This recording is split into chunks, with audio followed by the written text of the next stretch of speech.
Hi, I'm Kayla, and today I'm going to be talking about The Starless Sea by Erin Morgenstern. I have read this book twice this year, and I'm probably going to read it a third time. If I'm being completely honest, this book is so good. The writing is just so beautiful, and everything, every word, every story matters, and it tells, like, it adds another layer to the story that you're reading, and it's just,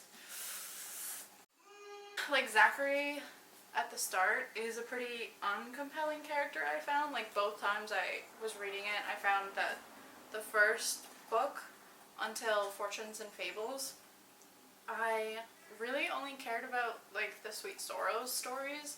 I was totally disinterested in what Zachary was up to and doing until things really started getting moving after the, like, gala.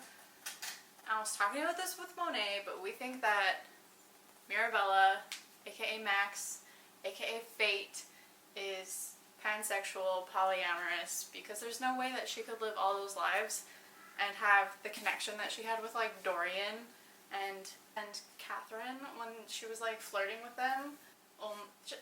There's just no way that Fate only loved time that whole time. She lived countless lifetimes and was constantly reborn and had no memory of it. So, like, she had to know. But she couldn't know. It's just so beautiful. We love to see Fate being Fate. I am also one of those that enjoyed the Night Circus, so if you didn't like the Night Circus, I don't know if you'll enjoy the Starless Sea. If you didn't like Strange the Dreamer, I don't think you'll like the Starless Sea. I always see that the Starless Sea is described as It's like a subterranean library. but, like, I wouldn't say that because not all of the, I guess if you count a library as a place that stores stories, then maybe. But, like, this underground complex that you go into, the Starless Sea and their harbors and stuff, they're all So intricate and, like, the room that time doesn't touch. There's a room where there's, like, doll houses and people add stuff to it. There's just so many rooms, and not all of them are book related, but all of them are story related. And, like, the Starless Sea is, I think the Starless Sea is the maze in which the, like, sculptor put Fate's heart into after she was torn apart by, like, the Owl Council. I don't know. I just have so many feelings on this book. It's so nice and lovely and just absolutely lyrical. I can't describe to you the emotional state it put me in both times I read it. Like, after the first time I finished it, I just sat there and cried and cried and cried, and my boyfriend was like, "Are you okay? What's going on?" And I was like, "Hello, darkness, my old friend." Because, like, oops, in the book itself, it says that some stories are just better read for yourself. Like, you just can't tell them, and this is one of those. You just need to go in blind, knowing that there's, like, a black main character who falls in love and discovers this wild adventure. And then, like, the way it ends with Kat just restarting the cycle, I could not handle that. I was so emotional, especially because I swear to God, Kat is black as well. Fight me on that one. But, like, just the way Kat's storyline was wrapped up, and you get to see her have some closure, especially with, like, Madame Love Rollins at the end. I want Madame Love Rollins as my own parental figure. I don't know how Erin Morgenstern knew that I needed a mother figure to tell Kat to tell me what she did, but she did. She did that, and I am forever thankful. I'm obsessed with, like, the whole time fell in love with Fate and the stars watched with jealousy. Oh yeah, here it is. I'm gonna share this little bit with you because I play the audio book for you, but I don't want to get, like, copyright claimed.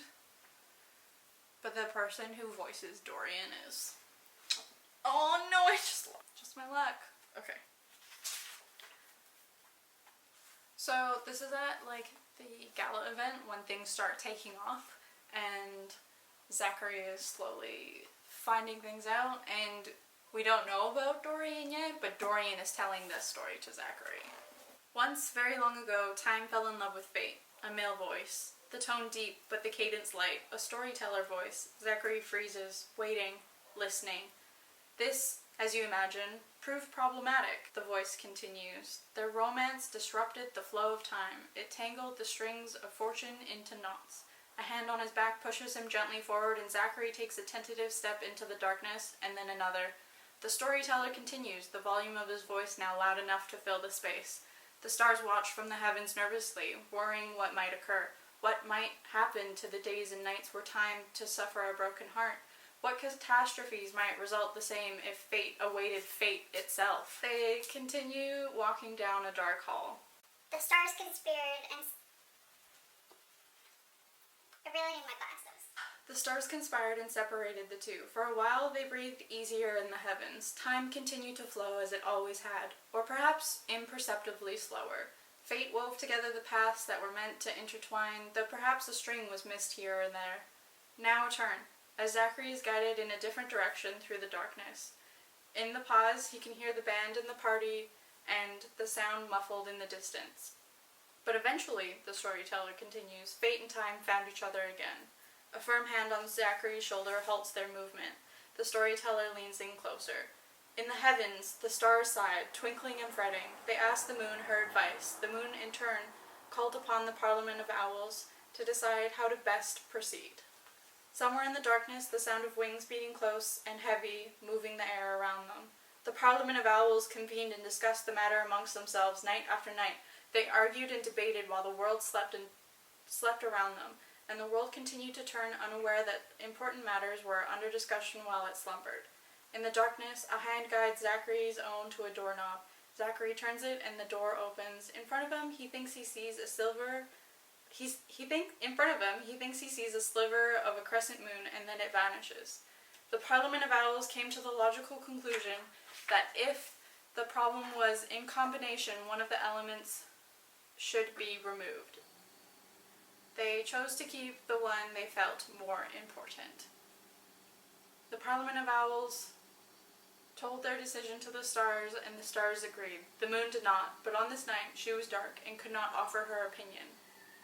So it was decided, and fate was pulled apart, ripped into pieces by beaks and claws. Fate's scream echoed through the deepest corners in the highest heavens, but no one dared to intervene, save for a small brave mouse who snuck into the fray, creeping unnoticed through the blood and bone of feathers, and took Fate's heart and kept it safe. I'm just gonna end it there because I feel like otherwise it might get too spoilery, but I feel like that passage says it all, in all honesty. I don't know, if you're a book lover and you like the thought of missed opportunities and alternate timelines and realities in which you might be able to do something you never expected, then I think this might be the book for you. And that's all.